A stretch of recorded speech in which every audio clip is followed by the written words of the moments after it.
Hi everyone, this is Megha Mawandia, your parent coach and counselor, talking to you today about setting limits. It's challenging right now to be working from home, having children at home, and limits are really the thing that we need to be setting a lot of to be able to function in our multiple roles and take care of our children. Number one, we need to pick the limit.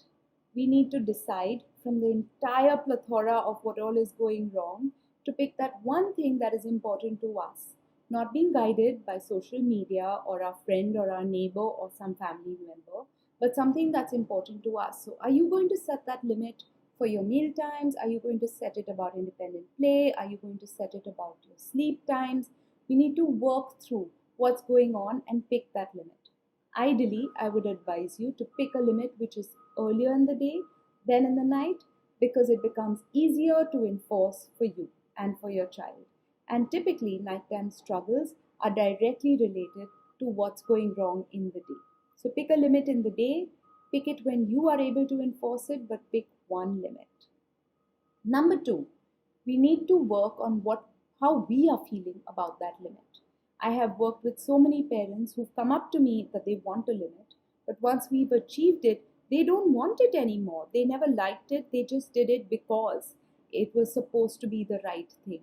So, really, to work on ourselves and also to see where my stress levels are. So, am I in a position to be able to set a limit right now? If I am not, I need to work on myself first before I'm going to be able to set a limit with my child.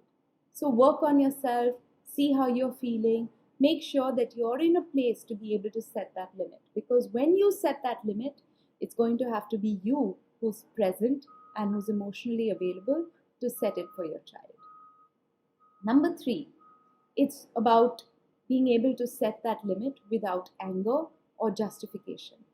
Every time we're setting a limit looking at anger or fear as a driver or looking at giving them a reasonable reason why we're setting that limit, we're taking away from the importance of the limit. The limit is being set because my child does not have the cognitive ability to make this decision for themselves. If they cannot make that decision for themselves, they're not in a position to understand why you're making that decision for them. Over a period of time, as they keep seeing it reinforced, and any limit you set is going to transpire into other areas when they are older and in different areas, but connecting to that same root source. So they will see a pattern in that limit, and that's when they will buy into that value. You do not need a justification when you're setting that limit. Using that justification is really wasting your own energy to spend it on justification instead of what you really need to do, which is handle your child's emotions on being addressed with that limit. So, what are these emotions that come in the way? They're no different than what you and I feel when there are factors outside our control. The quarantine, it's making us feel anxious, anxiety, it's giving us a lot of stress. Is it in our control? No. Do we have to understand it?